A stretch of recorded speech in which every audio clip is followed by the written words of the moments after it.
ಎಲ್ಲರಿಗೂ ವೀರು ಕನ್ನಡ ಯೂಟ್ಯೂಬ್ ಚಾನೆಲ್ಗೆ ಆತ್ಮೀಯವಾದ ಸ್ವಾಗತ. ಇವತ್ತಿನ ತರಗತಿಯಲ್ಲಿ ನಾನು ಕಾರಿ ಹೆಗ್ಗಡೆಯ ಮಗಳು ಅನ್ನುವಂತಹ ಕವಿತೆಯ ಭಾಗದ ಬಗ್ಗೆ ಚರ್ಚೆಯನ್ನ ಮಾಡ್ತಾ ಇದ್ದೀನಿ.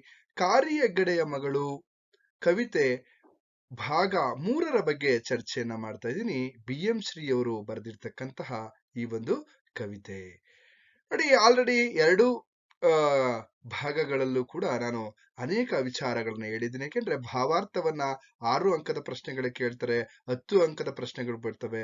ಹಾಗಾಗಿ ಈ ಎಲ್ಲಾ ಭಾಗಗಳನ್ನ ನೀವು ಗಮನಿಸ್ತಾ ಹೋದ್ರೆ ಇಲ್ಲಿ ನೀವು 16 ಅಂಕಗಳನ್ನ ಪಡ್ಕೋಬಹುದು ಅಂತ ನಾನು ತಿಳಿಸ್ತಾ, ಹಾಗೇನೆ ಇನ್ನೂ ಕೂಡ ನನ್ನ ಚಾನೆಲ್ ಅನ್ನ ಸಬ್ಸ್ಕ್ರೈಬ್ ಮಾಡ್ಕೊಂಡಿಲ್ಲ ಅಂದ್ರೆ ಸಬ್ಸ್ಕ್ರೈಬ್ ಮಾಡ್ಕೊಳ್ಳಿ. ಯಾಕೆಂತಂದ್ರೆ ಇದು ಬಹುಮುಖ್ಯವಾಗಿರ್ತಕ್ಕಂತಹ ಒಂದು ಕವಿತೆ ಆಗಿದೆ. ಯಾಕೆಂದ್ರೆ ಪರೀಕ್ಷೆಯಲ್ಲಿ ಕೇಳ್ತಾರೆ. ಹಾಗೇನೆ ನಿಮ್ಮ ಸ್ನೇಹಿತರಿಗೂ ಕೂಡ ತಿಳಿಸಿ ಅಂತ ಹೇಳ್ತಾ, ಈಗ ಮುಂದುವರೆದ ಕವಿತೆಗಳ ಸಾಲುಗಳನ್ನ ನೋಡ್ತಾ ಅದರ ತಾತ್ಪರ್ಯ ಅಥವಾ ಭಾವಾರ್ಥವನ್ನ ನಾನು ತಿಳಿಸ್ತಾ ಹೋಗ್ತೀನಿ. ನೋಡಿ, ಆದುದಾಗಲಿ ಮುದ್ದಿನ ರಗಿಣಿ, ಆದುದಾಗಲಿ ಮುದ್ದಿನ ರಗಿಣಿ, ಗಾದ ಗಂಡವ ಕಾದು ಕೊಡುವೆನು, ಗಾದ ಗಂಡವ ಕಾದು ಕೊಡುವೆನು, ಕಡಲು ನೊರೆಗೆಡೆದೆದ್ದು ಕುದಿಯಲಿ, ಕಡಲು ನೊರೆಗಡೆದೆದ್ದು ಕುಣಿಯಲಿ, ಗಡುವ ಹಾಯಿಸಿ ಬಿಡುವೆನು, ಗಡುವ ಹಾಯಿಸಿ ಬಿಡುವೆನು ಅನ್ನುವಂತಹ ಸಾಲುಗಳನ್ನ ಗಮನಿಸಿ. ನೋಡಿ, ಆ ಅಂಬಿಗನಿಗೆ ಈ ಪ್ರೇಮಿಗಳ ಮೇಲೆ ಎಷ್ಟು ಪ್ರೀತಿ ಇದೆ, ಅಥವಾ ಅವನ ಆತ್ಮವನ್ನೇ ಅಥವಾ ತನ್ನ ಜೀವವನ್ನೇ ಲೆಕ್ಕಿಸದೆ ಅವನು ಏನ್ ಮಾಡ್ತಾ ಇದ್ದಾನೆ, ಇವರಿಗೆ ಸಹಾಯವನ್ನ ಮಾಡ್ಬೇಕು, ಈ ಕಡಲನ್ನ ದಾಟಿಸ್ಬೇಕು ಅಂತಕ್ಕಂತಹ ಅವನ ಒಂದು ನಂಬಿಕೆ ಇದೆಯಲ್ಲ, ಅಥವಾ ಅವನ ಒಂದು ಆತ್ಮಸ್ಥೈರ್ಯ ಇದೆಯಲ್ಲ, ಅದಕ್ಕೆ ನಾವು ಇಲ್ಲಿ ನಂಬಲೇಬೇಕಾದ ಎಷ್ಟರ ಮಟ್ಟಿಗೆ ಅವನು ಸಹಾಯವನ್ನ ಮಾಡ್ತಾ ಇದ್ದಾನೆ ಈ ಯುವ ಪ್ರೇಮಿಗಳಿಗೆ ಅನ್ನೋದನ್ನ ನಾವು ಗಮನಿಸ್ತಾ ಹೋಗೋಣ. ನೋಡಿ, ಅಂಬಿಗ ಕೂಡ ಇಲ್ಲಿ ಅಂಬಿಗ ಅಂದ್ರೆ ದೋಣಿಯನ್ನ ನಡೆಸುವವನು, ದೋಣಿಯನ್ನ ನಡೆಸುವ ಅಂಬಿಗ ಸಹ ಈ ಪ್ರೇಮಿಗಳನ್ನ ನಾನು ರಕ್ಷಣೆಯನ್ನ ಮಾಡ್ತೀನಿ, ತನ್ನ ಜೀವವನ್ನ ಪಣಕ್ಕಿಟ್ಟು ನಾನು ನಿಮ್ಮನ್ನ ರಕ್ಷಣೆಯನ್ನ ಮಾಡ್ತೀನಿ ಅಂತ ಅಂಬಿಗ ಪಡುವ ದಿಬ್ಬದ ಗೌಡನಿಗೆ ಹೇಳ್ತಾ ಇದ್ದಾನೆ. ನೀವೇನು ಯೋಚನೆ ಮಾಡ್ಬೇಡಿ, ನಾನು ನಿಮ್ಮನ್ನ ರಕ್ಷಣೆ ಮಾಡ್ತೀನಿ ಅಂತ ಹೇಳ್ತಾ ಇರ್ತಕ್ಕಂಥದ್ದು. ನಿನ್ನ ಮುದ್ದಿನ ಅರಗಿಣಿ, ಹೀಗೆ ಯಾವ ತೊಂದರೆಯೂ ಬರದ ಹಾಗೆ ನೋಡಪ್ಪ, ನಿನ್ನ ಮಡದಿ ಇದ್ದಾಳಲ್ಲ ಕಾರಿ ಹೆಗ್ಗಡೆಯ ಮಗಳು, ಅವಳಿಗೆ ಯಾವುದೇ ರೀತಿಯಾದಂತಹ ತೊಂದರೆ ಆಗದ ಹಾಗೆ ನಾನು ಈ ಕಡಲಿನ ದಡವನ್ನ ಮುಟ್ಟಿಸುತ್ತೇನೆ ಎನ್ನುವಂತಹ ಮಾತನ್ನ ಇಲ್ಲಿ ಹೇಳ್ತಾ ಇರ್ತಕ್ಕಂಥದ್ದು. ಹಾಗೆ ಇಲ್ಲಿ ಏನ್ ಮಾಡ್ತಾ ಇನ್ನೊಂದ್ ಕಡೆ ಹೇಳ್ತಾನೆ, ಇಲ್ಲಿ ಬರದ ಹಾಗೆ ಅಂದ್ರೆ ಯಾವ ತೊಂದರೆಯೂ ಬರದ ಹಾಗೆ ನಾನು ನಿಮ್ಮನ್ನ ರಕ್ಷಣೆ ಮಾಡ್ತೀನಿ, ಕಡಲ ಅಲೆಗಳು ಎದ್ದು ಕುದಿಯಲಿ, ನೋಡಪ್ಪ ಕಡಲ ಅಲೆಗಳು ಎದ್ದು ಕುದಿಯಲಿ, ನಿಮ್ಮನ್ನ ನಾನು ಈ ಕಡಲನ್ನ ದಾಟಿಸುತ್ತೇನೆ. ಅಂಬಿಗ ಆ ಯುವ ಪ್ರೇಮಿಗಳಿಗೆ ಆತ್ಮಸ್ಥೈರ್ಯವನ್ನ ತುಂಬುತ್ತಾ ಇದ್ದಾನೆ. ಅಪರಿಚಿತನಾಗಿರ್ತಕ್ಕಂತಹ ಅಂಬಿಗ ನೋಡಿ, ಈ ಅಪರಿಚಿತ ವ್ಯಕ್ತಿಗಳಿಗೆ ಆತ್ಮಾರ್ಪಣೆಯನ್ನ ಮಾಡುವಂತಹ ಒಂದು ಸನ್ನಿವೇಶವನ್ನ ಇಲ್ಲಿ ಗಮನಿಸ್ತಾ ಹೋಗ್ಬೋದು. ಆದ್ರೆ ಅದ್ರ ಜೊತೆಗೆ ಇಲ್ಲಿ ಕರಾಳ ರಾತ್ರಿ ಹಾಗೆ ಕಾರಿ ಹೆಗ್ಗಡೆ ಮಾತ್ರವಲ್ಲ, ಈ ಯುವ ಪ್ರೇಮಿಗಳ ಪ್ರೇಮಕ್ಕೆ ಪ್ರಕೃತಿಯೂ ಕೂಡ ವಿರುದ್ಧ ನಿಂತಿದೆ ಅಂತಕ್ಕಂಥದ್ದನ್ನ ನಾವಿಲ್ಲಿ ಗಮನಿಸ್ತಾ ಹೋಗ್ಬೋದು ಈ ಸಾಲುಗಳಲ್ಲಿ. ನೋಡಿ, ಹೇಗೆ ಪ್ರಕೃತಿಯು ಕೂಡ ವಿರುದ್ಧವಾಗಿ ನಿಂತಿದೆ ಅನ್ನೋದನ್ನ ಮುಂದಿನ ಸಾಲಿನ ಕವಿತೆಗಳಲ್ಲಿ ಗಮನಿಸ್ತಾ ಹೋಗ್ಬೋದು. ತೂರು ಗಾಳಿಗೆ ಕಡಲು ಕುದಿಯಿತು, ತೂರು ಗಾಳಿಗೆ ಕಡಲು ಕುದಿಯಿತು, ನೀರ ದೆವ್ವಗಳರಚಿಕೊಂಡವು, ನೀರ ದೆವ್ವಗಳರಚಿಕೊಂಡವು, ಹೆಪ್ಪು ಮೋಡದ ಉಪ್ಪುಗಂಟಿಗೆ, ಹೆಪ್ಪು ಮೋಡದ ಉಪ್ಪುಗಂಟಿಗೆ, ಕಪ್ಪಗಾದವು ಮುಖಗಳು, ಕಪ್ಪಗಾದವು ಮುಖಗಳು ಅಂತಕ್ಕಂಥದ್ದು. ನೋಡಿ, ಆ ಎಷ್ಟರ ಮಟ್ಟಿಗೆ ಕವಿ ಇಲ್ಲಿ ವರ್ಣನೆ ಮಾಡ್ತಾ ಇದ್ದಾರೆ ಅಂದ್ರೆ, ಪ್ರೇಮಿಗಳ ಈ ಒಂದು ಪಯಣಕ್ಕೆ ಪ್ರಕೃತಿಯೂ ಕೂಡ ಇಲ್ಲಿ ಮುನಿಸಿಕೊಂಡಿರ್ತಕ್ಕಂತಹ ಸನ್ನಿವೇಶ, ಆ ದೃಶ್ಯವನ್ನ ನಾವಿಲ್ಲಿ ಗಮನಿಸ್ತಾ ಹೋಗ್ಬೋದು. ಯಾವ ರೀತಿ ಅಂದ್ರೆ ಜೋರಾಗಿ ಬೀಸುತ್ತಿದೆ ಚಂಡಮಾರುತದಂತಹ ಗಾಳಿ, ಜೋರಾಗಿ ಗಾಳಿ ಬೀಸ್ತಾ ಇದೆ. ಕಡಲಿನ ನೀರ ಅಲೆಗಳ ಹಬ್ಬರ ಎತ್ತರಕ್ಕೆ ಆರ್ಭಟಿಸ್ತಾ ಇದೆ. ಸಾಗರದ ಅಲೆಗಳು ನೀರ ದೆವ್ವಗಳಂತೆ ನರ್ತನ ಮಾಡ್ತಾ ಇದ್ದಾವೆ ಅಂತಕ್ಕಂಥದ್ದು. ಸಾಗರದ ಅಲೆಗಳು ನೀರ ದೆವ್ವಗಳಂತೆ ನರ್ತನ ಮಾಡ್ತಾ ಇದ್ದಾವೆ. ಆ ಸಾಗರದ ಅಲೆಗಳ ಮಧ್ಯ ದೋಣಿಯಲ್ಲಿ ಸಿಲುಕಿ ಇರ್ತಕ್ಕಂತಹ ಯುವ ಪ್ರೇಮಿಗಳು. ಹಾಗೇನೆ ಕಾರ್ಮೋಡ ಕವಿದಿದೆ. ನೋಡಿ, ಕಾರ್ಮೋಡ ಕವಿದಿದೆ ಅಂತಂದ್ರೆ ಎಲ್ಲೋ ಒಂದ್ ಕಡೆ ಈ ಜೋಡಿಗಳು ಸಾವಿಗೆ ಹತ್ರ ಆಗ್ತಾ ಇದಾರೇನೋ, ಸಾವು ಸಂಭವಿಸುವ ಮುನ್ಸೂಚನೆ ಇದೆಯೇನೋ ಅನ್ನೋದನ್ನ ನಾವಿಲ್ಲಿ ಗಮನಿಸ್ತಾ ಇದೀವಿ. ಯಾಕಂದ್ರೆ ಕಾರಿರುಳ ರಾತ್ರಿ, ಕಾರ್ಮೋಡ ಕವಿದಿದೆ. ಒಬ್ಬರ ಮುಖ ಒಬ್ಬರಿಗೆ ಕಾಣಿಸ್ತಾ ಇಲ್ಲ. ಚಂದ್ರನಿಲ್ಲದ ರಾತ್ರಿ ಅದು. ನೋಡಿ, ಚಂದ್ರನಿಲ್ಲದಿದ್ದರಿಂದ ಒಬ್ಬರ ಮುಖ ಒಬ್ಬರ ಕಾಣಿಸ್ತಾ ಇಲ್ಲ.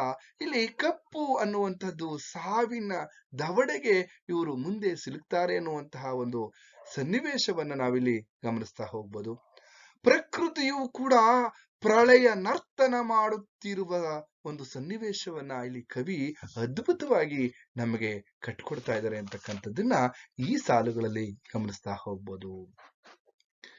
ನೋಡಿ, ಮುಂದುವರೆದಂತೆ ಕೆರಳಿ ಕೆರಳಿ ಗಾಳಿ ಚೆಚ್ಚಿದೆ.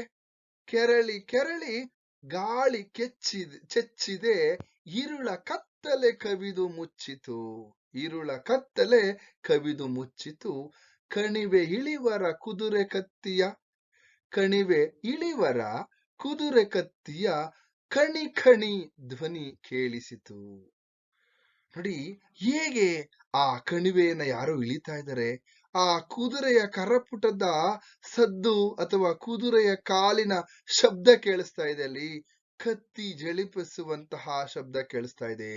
ಅಂದ್ರೆ ಇವರು ಹೇಳಿದ ಹಾಗೇನೆ ಇಂದಿನ ತರಗತಿಯಲ್ಲಿ ನಾನು ತಿಳಿಸಿದ್ದೀನಿ. ಇಲ್ಲಿ ಕಾರಿ ಹೆಗ್ಗಡೆ ಮತ್ತೆ ಅವನ ಸೈನಿಕರು ಇವರು ಹಿಂಬಾಲಿಸಿಕೊಂಡು ಇವರ ಹತ್ತಿರ ಬನ್ನಿ ಸಮೀಪವಾಗ್ತಾ ಇದ್ದಾರೆ ಅಂತಕ್ಕಂಥದ್ದನ್ನ ಗಮನಿಸ್ತಾ ಹೋಗ್ಬೋದು. ಇಲ್ಲಿ ಪ್ರಕೃತಿ ರೌದ್ರ ನರ್ತನವನ್ನ ತೋರಿಸ್ತಾ ಇದೆ. ಹೇಗೆ ಗಾಳಿಯೂ ಕೂಡ ಕೆರಳಿ ಕೆರಳಿ ಇವರ ಮೇಲೆ ಎಲ್ಲೋ ಒಂದ್ ಕಡೆ ಸೇಡನ್ನ ತೀರ್ಸ್ಕೊಳ್ತಾ ಇದೆ ಅಂತಕ್ಕಂಥದ್ದು. ಕಾರಿ ಹೆಗ್ಗಡೆ ಮಾತ್ರ ಕೋಪ ಬಂದಿಲ್ಲ ಇವರ ಪ್ರೇಮದ ಮೇಲೆ, ಇಲ್ಲಿ ಪ್ರಕೃತಿಗೂ ಕೂಡ ಕೋಪ ಬಂದಿದೆ ಅಂತಕ್ಕಂತಹ ವಿಚಾರವನ್ನು ನಾವು ಗಮನಿಸ್ತಾ ಹೋಗ್ಬೋದು. ನೋಡಿ, ಗಾಳಿಯೂ ಕೂಡ ಕೆರಳಿ ಚೆಚ್ಚುತ್ತಿದೆ. ರೌದ್ರ ರಾತ್ರಿ ಕತ್ತಲು ಆವರಿಸಿದೆ. ರೌದ್ರ ರಾತ್ರಿಯಲ್ಲಿ ಕತ್ತಲು ಆವರಿಸಿ ಒಂದೆಡೆ ಶರದಿಯ ಅಟ್ಟಹಾಸ ಚಂಡಮಾರುತ ಇವುಗಳನ್ನು ನಾವು ಗಮನಿಸಿದಂತ ಸಂದರ್ಭದಲ್ಲಿ ಪ್ರಕೃತಿಯು ಕೂಡ ಈ ಪ್ರೇಮಿಗಳ ಪ್ರೇಮಕ್ಕೆ ವಿರೋಧವನ್ನ ವ್ಯಕ್ತಪಡಿಸ್ತಾ ಇರ್ತಕ್ಕಂಥದ್ದನ್ನ ನಾವು ಗಮನಿಸ್ತಾ ಹೋಗ್ಬೋದು. ಹಾಗೇನೆ ಕಾರಿ ಹೆಗ್ಗಡೆ ಮತ್ತು ಅವರ ಸೈನಿಕರು ಕಣಿವೆಯನ್ನ ಇಳಿದು ಬರುತ್ತಿರುವಂತಹ ಒಂದು ವಿಚಾರವನ್ನು ನಾವು ಗಮನಿಸ್ತಾ ಹೋಗ್ಬೋದು. ಯಾಕೆಂದ್ರೆ ಆ ಕುದುರೆಯ ಕರಪಟದ ಸದ್ದು ಅಥವಾ ಕುದುರೆಯ ಕಾಲಿನ ಸದ್ದು, ಹಾಗೇನೆ ಅಲ್ಲಿ ಶತ್ರುಗಳು ಇಲ್ಲಿ ಅವರ ಸೈನಿಕರು ಕತ್ತಿಯನ್ನ ಜಳಪಿಸ್ತಾ ಇರ್ತಕ್ಕಂತಹ ಶಬ್ದವು ಕೂಡ ಇಲ್ಲಿ ಕೇಳಿಸ್ತಾ ಇರ್ತಕ್ಕಂಥದನ್ನ ನಾವು ಗಮನಿಸ್ತಾ ಹೋಗ್ಬೋದು. ಹಾಗೇನೆ ಇದರಿಂದ ಕಾರಿ ಹೆಗ್ಗಡೆಯ ಕೋಪ ಅಥವಾ ಅವಳ ಕೆಂಗಣ್ಣಿನ ಭೀಷಣತೆ ಇಲ್ಲಿ ನಮ್ಗೆ ಇಲ್ಲಿ ಈ ಸಾಲುಗಳಲ್ಲಿ ಗಮನಿಸ್ತಾ ಹೋಗ್ಬೋದು. ಎಷ್ಟರ ಮಟ್ಟಿಗೆ ಆ ಕೋಪ ಇದೆ ಅಂತಕ್ಕಂಥದ್ದು. ಅದಾದ್ಮೇಲೆ ಮುಂದಿನ ಸಾಲುಗಳನ್ನ ಗಮನಿಸೋದಾದ್ರೆ ನೋಡಿ, ಏಳು ಬೇಗೇಳಣ್ಣ ಎಂದಳು. ಏಳು ಬೇಗೇಳಣ್ಣ ಎಂದಳು. ಹೂಳಿಕೊಳಲಿ ನನ್ನ ಕಡಲು, ಕೊಳಲಿ ನನ್ನ ಕಡಲು. ಮುಳಿದ ಮುಗಿಲ ತಡೆಯಬಲ್ಲೆ, ಮುಗಿಲ ತಡೆಯಬಲ್ಲೆ. ಮುಳಿದ ತಂದೆಯ ತಡೆಯೇನು ಅಂತಕ್ಕಂಥದ್ದು. ನೋಡಿ, ಕಾರಿ ಹೆಗ್ಗಡೆಯ ಮಾತಿದೆಯಲ್ಲ, ಕಾರಿ ಹೆಗ್ಗಡೆ ಮಗಳ ಮಾತು ಎಷ್ಟರ ಮಟ್ಟಿಗೆ ಅವಳು ಹೇಳ್ತಾ ಇದ್ದಾಳೆ ಅಂತಂದ್ರೆ, ಮಧ್ಯ ಸಾಗರದಲ್ಲಿದ್ದಾರೆ. ನೋಡಿ, ಒಂದು ಕಡೆ ಪ್ರಕೃತಿ ಸಾಗರದ ಅಲೆಗಳ ರೌದ್ರ ನರ್ತನ, ಅಲೆಗಳ ಆರ್ಭಟ ಇಲ್ಲಿ ಜಾಸ್ತಿ ಆಗ್ತಾ ಇದೆ. ಆದ್ರೆ ಅವಳೊಂದು ಮಾತನ್ನ ಹೇಳ್ತಾ ಇದ್ದಾಳೆ ಕಾರಿ ಹೆಗ್ಗಡೆಯ ಮಗಳು. ಕಾರಿ ಹೆಗ್ಗಡೆಯ ಮಗಳು ಅಂಬಿಗನಿಗೆ ಹೇಳ್ತಾ ಇದ್ದಾಳೆ ಏನಂತ, ಅಣ್ಣ ಬೇಗ ದೋಣಿಯನ್ನ ನಡೆಸು.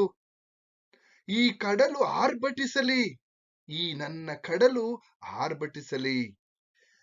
ಇಲ್ಲಿ ಕೋಪಿಸಿಕೊಂಡಂತಹ ಮೋಡಗಳ ಕೋಪವನ್ನ ನಾನು ಬೇಕಾದ್ರೆ ತಡಿತೀನಿ, ಆದರೆ ಕೋಪಿಸಿಕೊಂಡ ನನ್ನ ತಂದೆಯ ಕೋಪವನ್ನ ನಾನು ತಡೆಯಲಾರೆ ಎಂದು ಕಾರಿಯಗಡೆಯ ಮಗಳು ತನ್ನ ತಂದೆಯ ಕೋಪದ ಬಗ್ಗೆ, ಕೋಪದ ಭೀಕರತೆಯ ಬಗ್ಗೆ ಇಲ್ಲಿ ಹೇಳ್ತಾ ಹೋಗ್ತಾ ಇರ್ತಕ್ಕಂಥದ್ದನ್ನ ಗಮನಿಸ್ತಾ ಹೋಗ್ಬೋದು. ಹಾಗೇನೆ ಮುಂದುವರೆದ ಪದ್ಯದಲ್ಲಿ ಗಮನಿಸೋದಾದ್ರೆ, ಇತ್ತ ಕರೆ ಮೊರೆ ಹಿಂದೆ ಕಾಯಿತು, ಇತ್ತ ಕರೆ ಮೊರೆ ಹಿಂದೆ ಕಾಯಿತು, ಅತ್ತ ತೆರೆಮೊರೆ ಸುತ್ತಿಕೊಂಡಿತು, ಅತ್ತ ತೆರೆಮರೆ ಸುತ್ತಿಕೊಂಡಿತು. ಆಳ ಕೈಯಲ್ಲಿ ತಾಳಬಹುದೇ, ಆಳ ಕೈಯಲ್ಲಿ ತಾಳಬಹುದೇ, ಏಳು ಬೀಳಿನ ಕಡಲದು, ಏಳು ಬೀಳಿನ ಕಡಲದು ಅಂತಕ್ಕಂಥದ್ದು. ನೋಡಿ, ಈ ಸಾಲುಗಳನ್ನ ನಾವು ಗಮನಿಸ್ತಾ ಹೋದ್ರೆ ನೋಡಿ, ಅಂಬಿಗನ ಒಬ್ಬನ ಕೈಯಲ್ಲಿ ಈ ಸಮುದ್ರ ಪ್ರಕೃತಿಯ ಒಂದು ಕೋಪವನ್ನ ಅಥವಾ ಪ್ರಕೃತಿ ಮುನಿಸಿಕೊಂಡ್ರೆ ಸಾಮಾನ್ಯ ಮನುಷ್ಯ ಏನ್ ಮಾಡಕ್ ಸಾಧ್ಯ ಅಂತಕ್ಕಂಥದ್ದು. ನೋಡಿ, ಮುಂದುವರೆದಂತೆ ಈ ಕಡೆ ಕುದುರೆಗಳ ಕಾಲಿನ ಕರಪುಟದ ಸದ್ದು ಕಡಿಮೆ ಆಗ್ತಾ ಇದೆ. ಅಂದ್ರೆ ಇವರು ಮಧ್ಯ ಕಡಲನ್ನ ಸೇರ್ಕೊಂಡ್ಬಿಟ್ಟಿದ್ದಾರೆ. ಇಲ್ಲಿ ಅಲೆಗಳ ಅಬ್ಬರ ಜಾಸ್ತಿ ಆಗ್ತಾ ಇದೆ. ದೋಣಿ ಮುಂದಕ್ಕೆ ಸಾಗಿದಂತೆ ಸಾಗರದ ಅಲೆಗಳ, ಈಗ ನಾವೇನು ವೇವ್ಸ್ ಅಂತ ಕರಿತೀವಿ, ಈ ಸಾಗರದ ಅಲೆಗಳ ಅಬ್ಬರ ಹೆಚ್ಚಾಗ್ತಾ ಇದೆ. ಅವ್ರಿಗೆ ಹಿಂದೆ ಯಾವ ಶಬ್ದವೂ ಕೂಡ ಈಗ ಕೇಳಿಸ್ತಾ ಇಲ್ಲ. ಈಗ ಬರೀ ಸಾಗರದ ಆರ್ಭಟದ ಶಬ್ದ ಮಾತ್ರ ಕೇಳಿಸ್ತಾ ಇದೆ. ಅಂಬಿಗನ ಕೈಯಲ್ಲಿ ದೋಣಿ ನಡೆಸಲು ಸಾಧ್ಯವಾಗದಷ್ಟು ಕಡಲಿನ ಅಲೆಗಳ ಆರ್ಭಟ ಹೆಚ್ಚಾಗಿದೆ.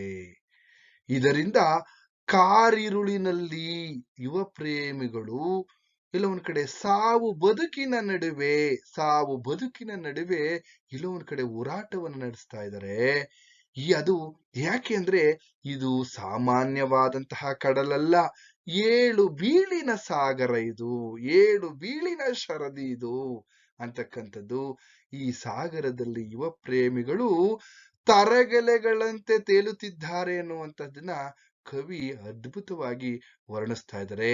ಕಡಲಿನ ಭೀಕರತೆ ಅಥವಾ ಕಡಲಿನ ರೌದ್ರ ಭೀಕರತೆಯನ್ನು ನಾವು ಗಮನಿಸ್ತಾ ಹೋಗ್ಬೋದು. ಹಾಗೇನೆ ಅಲ್ಲಿ ಸಾಗರದ ಮಧ್ಯದಲ್ಲಿ ಸಿಲುಕಿಕೊಂಡಿರ್ತಕ್ಕಂಥ ಪ್ರೇಮಿಗಳು ತರಗೆಲೆಗಳಂತೆ ತೇಲುತ್ತಿದ್ದಾರೆ ಅಂತಕ್ಕಂಥದ್ದನ್ನ ಈ ಸಾಲುಗಳಲ್ಲಿ ಗಮನಿಸ್ತಾ ಹೋಗ್ಬೋದು. ನೋಡಿ, ನಿಮ್ಗೆ 6 ಅಂಕದ ಭಾವಾರ್ಥವನ್ನ ಕೇಳಿದಂತ ಸಂದರ್ಭದಲ್ಲಿ ನಾನು ಹೇಳಿರ್ತಕ್ಕಂತಹ ಕವಿತೆಯ ಸಾಲುಗಳು, ಅದರ ತಾತ್ಪರ್ಯವನ್ನ ಬರೆದ್ರೆ ಖಂಡಿತ ನಿಮಗೆ 6ಕ್ಕೆ 6 ಸಿಗುತ್ತೆ ಅಂತಕ್ಕಂಥದ್ದು. ಅದನ್ನ ಬರಿಬೇಕಾದ್ರೆ ನೀವು ಗಮನದಲ್ಲಿ ಇಟ್ಕೋಬೇಕು. ಯಾವುದೇ ಈ ಒಂದು ಕಾರಿಯಗಡೆಯ ಮಗಳು ಈ ಕವಿತೆಯಲ್ಲಿ BM ಶ್ರೀ ಅವರು ಬರೆದಿರ್ತಕ್ಕಂಥ ಈ ಕವಿತೆಯಲ್ಲಿ ನಿಮ್ಗೆ ಯಾವ ಭಾವಾರ್ಥವನ್ನ ಕೇಳಿದ್ರು ಕೂಡ, ಯಾವ ಕವಿತೆಗಳ ಸಾಲ ಭಾವಾರ್ಥ ಕೇಳಿದ್ರು ಕೂಡ ಈ ಪದ್ಯ ಭಾಗವನ್ನು BM ಶ್ರೀ ಅವರು ಬರೆದಿರ್ತಕ್ಕಂತಹ ಕಾರಿಯಗಡೆ ಮಗಳು ಅನ್ನುವಂತಹ ಒಂದು ಕವಿತೆಯ ಭಾಗದಿಂದ ಆರಿಸಿಕೊಳ್ಳಲಾಗಿದೆ ಅಂತಕ್ಕಂಥದ್ದನ್ನ ನೀವು ಬರೆದ್ರೆ ನಿಮ್ಗೆ ಅದರಿಂದ ನೀವು ಏನ್ ಮಾಡ್ಬೋದಪ್ಪ ಅಂತ ಮುಂದುವರೆದಂತೆ ನೀವು ಭಾವಾರ್ಥವನ್ನ ಬರಿತಾ ಹೋಗ್ಬೋದು ಅಂತಕ್ಕಂಥದ್ದು. ಇಷ್ಟೆಲ್ಲ ಹೇಳಿದ್ಮೇಲೆ ನೋಡಿ, ಇನ್ನೂ ಕೂಡ ನನ್ನ ಚಾನೆಲ್ ಅನ್ನ ಸಬ್ಸ್ಕ್ರೈಬ್ ಮಾಡ್ಕೊಳ್ಳಿ. ಯಾಕೆಂದ್ರೆ ಜ್ಞಾನ ಅನ್ನೋದು ನಿಂತ ನೀರಾಗ್ಬಾರ್ದು. ಕನ್ನಡದ ಭಾಷೆ ಪ್ರತಿ ಮನಗಳಿಗೆ ತಲುಪಲಿ ಅನ್ನೋದೇ ನನ್ನ ಒಂದು ಈ ತರಗತಿಯ ಆಶಯ.